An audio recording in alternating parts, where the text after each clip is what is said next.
Tiara tidak mengerti apa maksud Bayu. Baginya, tidak ada yang mengatur perpisahan antara dirinya dan laki-laki itu. Karena sangat jelas dalam ingatannya kalau Bayu memilih menceraikannya demi wanita lain. Pergi dari rumah ini, kau tidak bisa mewujudkan harapan keluargaku. Hanya Lisa yang akan melahirkan anak untukku. Tiara kembali mengingat apa yang Bayu katakan saat dirinya diminta keluar dari rumah mantan suaminya tersebut. Tiara tidak lupa bahwa setelah ia pergi dari rumah Bayu, laki-laki itu sama sekali tidak pernah menghubunginya. Tiara tidak tahu kalau Bayu pernah mencari dirinya setelah mengetahui kebusukan Lisa. Laki-laki yang Tiara anggap peduli dan memberikan perhatian kepadanya sejak berpisah dengan Bayu adalah Arya. Pria itu dengan ikhlas menerima Tiara apa adanya hingga menjadikannya sebagai pendamping hidup. Tiara bingung setelah menerima telepon dari Bayu. Ia penasaran, tetapi juga tidak berani untuk mengetahui lebih lanjut. Ia tidak ingin terjadi kesalahpahaman antara dirinya dan Arya. Ia masih termenung memikirkan apa yang Bayu katakan di telepon tadi. Tiba-tiba, nada panggilan masuk kembali terdengar dari ponselnya.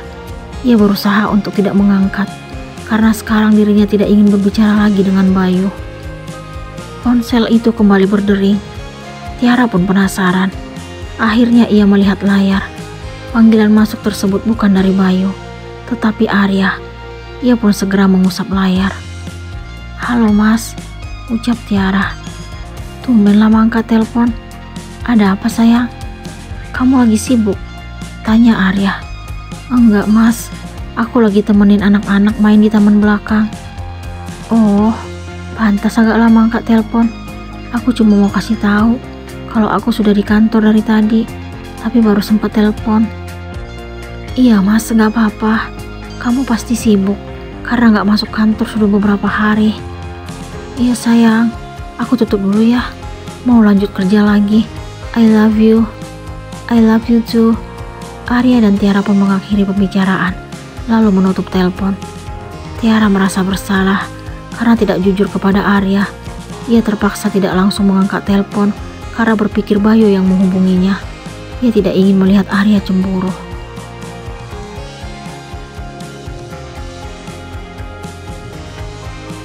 "Mami tega sama anak kandung sendiri."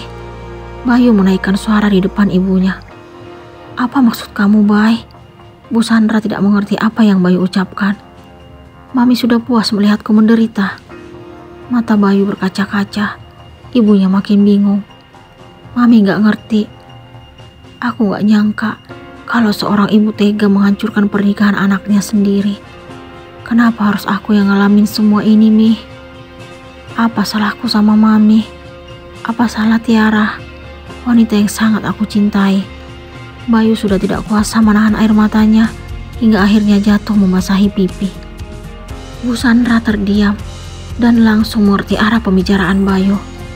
Ia tidak menyangka kalau anaknya itu tahu tentang apa yang ia lakukan bersama Lisa di masa lalu. Padahal ia telah berjanji akan memenuhi permintaan wanita itu. Kenapa Mami tega meminta wanita lain menghancurkan pernikahan anak sendiri? Apa yang ada dalam pikiran Mami? Dada Bayu sangat sesak mengingat apa yang Lisa katakan tadi pagi kepada dirinya. Sebelum berangkat ke kantor tadi, Lisa menghubungi Bayu. Ia mengatakan sesuatu yang tidak pernah Bayu pikirkan sama sekali. Laki-laki itu hampir tidak percaya kalau masuknya Lisa dalam hubungannya bersama Tiara kurang lebih 2 tahun yang lalu atas permintaan Bu Sandra. "Kamu harus tahu siapa dalang dari perpisahanmu dan Tiara." Lisa pun penuh semangat mengatakan hal tersebut kepada Bayu. "Apa maksudmu? Kenapa kau masih mengusik hidupku?"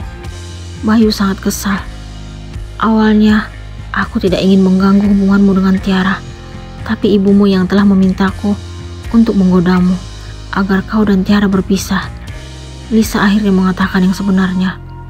"Aku gak percaya, itu gak mungkin." Bayu tidak percaya dengan apa yang Lisa katakan. "Terserah mau percaya atau tidak, aku gak peduli." Lisa pun mengakhiri pembicaraan, lalu menutup telepon.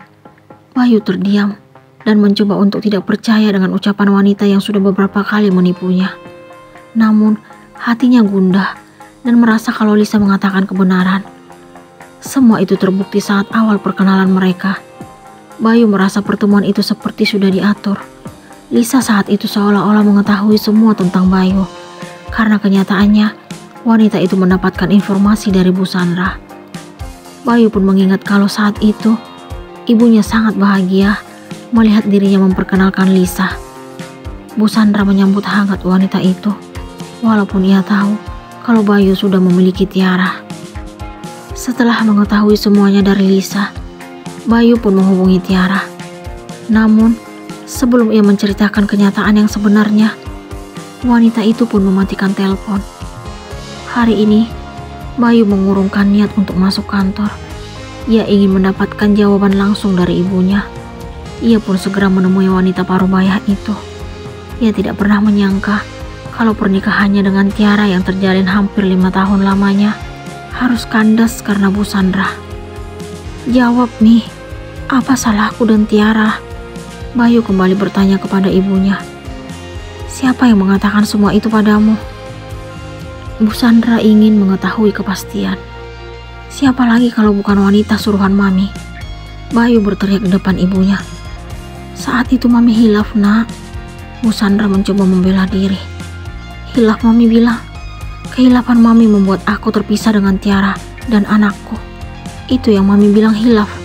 Bayu menatap ibunya sangat tajam. "Mami berpikir kalau Tiara itu mandul dan Lisa yang akan memberikan keluarga kita keturunan. Tapi kenyataannya apa, Mi? Tiara yang melahirkan anakku, bukan wanita penipu pilihan Mami." Bayu melemparkan vas bunga yang ada di sekitar tempatnya berdiri. Bayu tidak kuasa menahan diri untuk tidak marah. Hatinya sangat sakit seperti dihujam sembilu yang sangat tajam. Ia membayangkan seandainya Lisa tidak hadir dalam kehidupannya, pasti ia akan tetap bersama Tiara dan anak mereka hingga saat ini. Akan tetapi, harapan yang ia pikirkan tidak seindah kenyataan. Saat ini, ia telah berpisah dengan Tiara. Bahkan wanita itu telah resmi menjadi istri laki-laki lain. Ia juga tidak hanya jauh dari Tiara, tetapi juga sang buah hati tercinta. Bu Sandra sangat bingung karena Lisa memberitahukan tentang kebenaran kepada Bayu, padahal dirinya telah berjanji akan memenuhi keinginan wanita itu. "Maafin Mami, Nak. Mami tidak tahu kalau ternyata Tiara dapat memberikan penerus untuk keluarga ini. Dulu Mami kecewa dan putus asa. Hampir 5 tahun kalian berumah tangga, tapi dia belum mampu memberikan Mami seorang cucu." Bu Sandra menggenggam tangan Bayu. "Kata maaf Mami sudah tidak ada gunanya sekarang. Tiara sudah memilih hidup dengan laki-laki lain. Anak kandungku sendiri lebih mirip dengan ayah sambungnya daripada diriku. Aku sudah hancur, Mi. Hidupku seolah-olah sudah tidak berarti lagi." Air mata Bayu menganak sungai dan sulit untuk dibendung. "Jangan pernah berkata seperti itu. Adit pasti butuh kamu.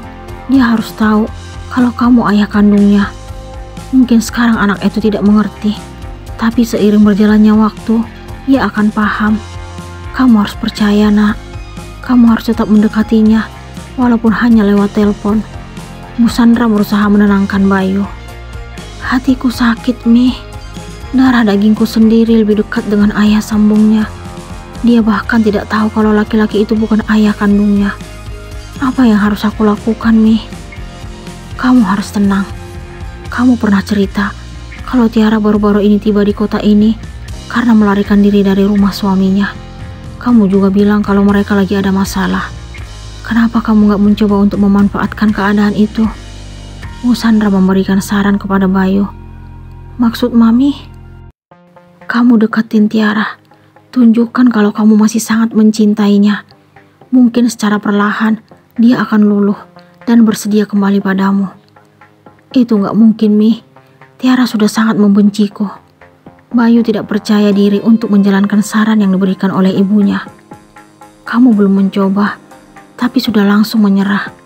Kamu harus berusaha untuk kembali membawa Tiara ke rumah ini. Dengan begitu, kalian akan bersama-sama membesarkan Adit." "Aku gak yakin, Mi." "Kamu harus bisa. Mami akan selalu mendukungmu. Tapi jangan sampai Papi tahu tentang rencana ini. Dia gak akan setuju. Kamu tahu sendiri seperti apa sifatnya. Bu Sandra masih saja ingin menyembunyikan apa yang ia sarankan kepada Bayu dari suaminya. Kejadian ini sama persis dengan apa yang ia lakukan saat meminta Lisa kurang lebih 2 tahun yang lalu untuk menghancurkan rumah tangga Bayu dan Tiara. Sementara itu, Lisa sangat puas dan bahagia setelah mengatakan kebenaran kepada Bayu. Ia tidak peduli lagi dengan mobil baru yang dijanjikan Bu Sandra sebagai tutup mulut. Ia merasa kalau dirinya dengan mudah akan mendapatkan apa yang ia inginkan dari ayah kandungnya.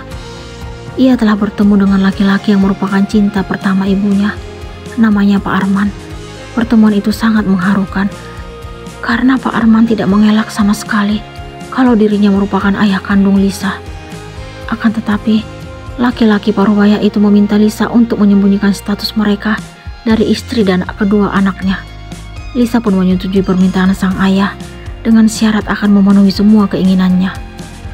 Pak Arman pun mengiyakan dan setuju dengan kesepakatan yang Lisa berikan.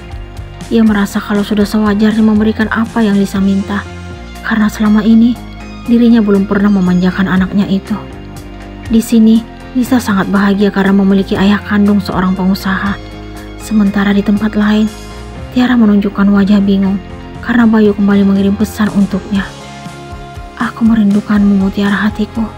Apa kamu tidak mengingat semua kenangan yang pernah kita lalui bersama? Tiara tidak percaya. Kenapa Bayu berani mengingatkan dirinya tentang masa lalu? Apakah usaha Bayu akan berhasil untuk mendekati Tiara?